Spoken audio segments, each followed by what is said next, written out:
All right, today I'm going to cover Chapter 4, Ecosystems. Very short chapter, just talking about how energy flows from animals to the four spheres that we've discussed in the previous chapter. So today we're going to focus on producers, what they are, and then the different types of consumers. And then I'm going to break up, I think, section 4.2 into two lectures, talking about how energy flows in ecosystems. So we'll talk about food chains and food webs, and when one organism consumes another, how much energy is actually being transferred.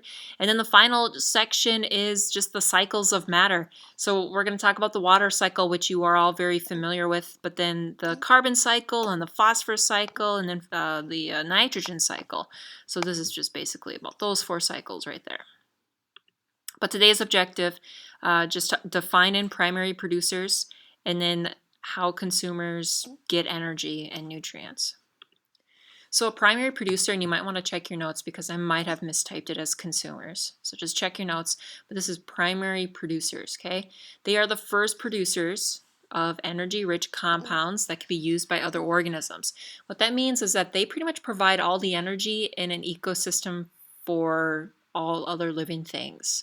So if you think about what you ate this morning, maybe you had some toast. Okay, toast is wheat. Wheat is a plant, and a plant absorbs sunlight and makes sugars. Okay, so wheat is a primary producer.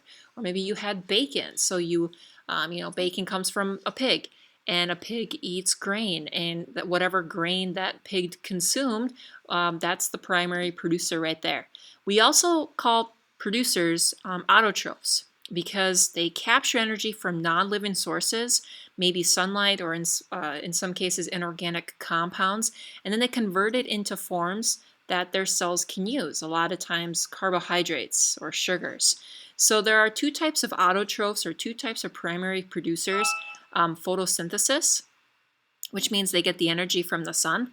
They're taking in CO2 and water, and they're converting it into oxygen and an energy-rich compound or carb, like glucose or sugars.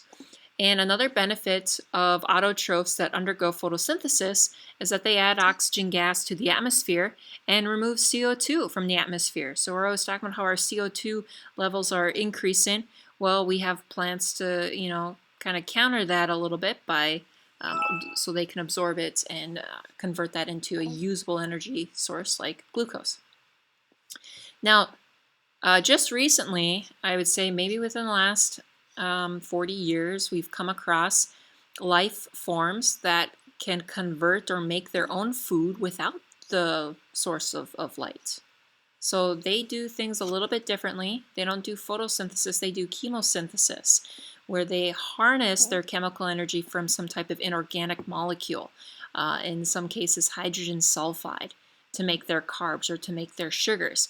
And a lot of, we kind of first discovered this on the bottom of the ocean floor back in the 1970s, where these organisms, they live in a lightless ecosystem, but maybe by some hydro, or by some, oh my gosh, I can't think of the word I want to say, hydrovent?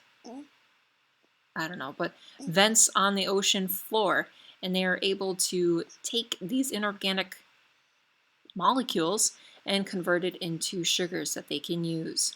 So we have two types of producers, or two types of autotrophs: photosynthesis, organisms that can do photosynthesis, and organisms that can do chemosynthesis. So this is kind of the breakdown: photosynthesis, CO2 plus water, and a little bit of light energy to make carbs and oxygen. Whereas with chemosynthesis, CO2, oxygen, hydrogen sulfide, some chemical energy, in this case inorganic compounds, produce carbs and sulfur compounds. Okay, so that's all about producers. Moving on to consumers. Organisms that rely on other organisms for energy and nutrients. So we would be considered a consumer because we rely on other organisms. We can't make our own food. So consumers are organisms that cannot make their own food. Another word for consumers is heterotroph. Okay, so consumers and heterotrophs basically mean the same thing. So heterotrophs have to acquire energy from other organisms, usually by eating them. So all of these organisms that you see on the screen are examples of consumers or heterotrophs. Now there are several different types of consumers. We have our carnivores, they eat meat or eat other animals. Our scavengers that consume dead carcasses, any other organism that's been killed by a predator or maybe has died of other causes. We have decomposers. What they do is they chemically break down organic matter and produce detritus or detritus. Wow. Herbivores eat plants. Omnivores eat both plants and other animals. And then detritivores chew, grind detritus particles into small pieces. So these guys basically eat what these guys produce.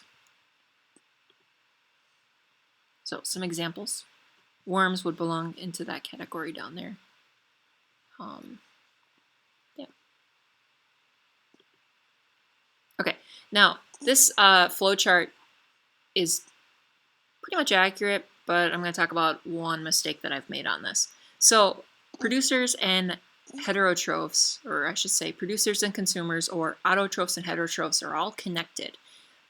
So this is showing producers that use sun for energy. So sun comes into the system and our producers use it, and then these producers get eaten by herbivores.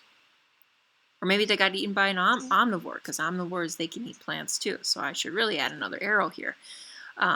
But if an herbivore dies, it decomposes. So we have our decomposers that break it down into minerals and nutrients where it can be reabsorbed by producers. So you can kind of see this energy flow, how things get recycled. But moving on, carnivores, they can eat omnivores, or they can eat herbivores. So the arrows means energy movement. So like the arrow is pointing to carnivores. No, the herbivore did not eat the carnivore. It's showing that there's energy transfer from the herbivore to the carnivore because the carnivore ate the herbivore. Okay, carnivores can die, decompose, mineral nutrient pool. Or omnivores can eat carnivores, you know. People eat bear meat, you know. Anyways, but yeah, one mistake. So not only did I make this mistake right here where omnivores eat producers, but I should really draw an arrow to decomposers, from omnivores to decomposers, because omnivores can die too. But just showing you how all of these producers and consumers are connected to each other. So today I talked about primary producers, how they are the first organisms to kind of make their own food and other organisms rely on them. And then talked about the different types of consumers and how they get energy and nutrients.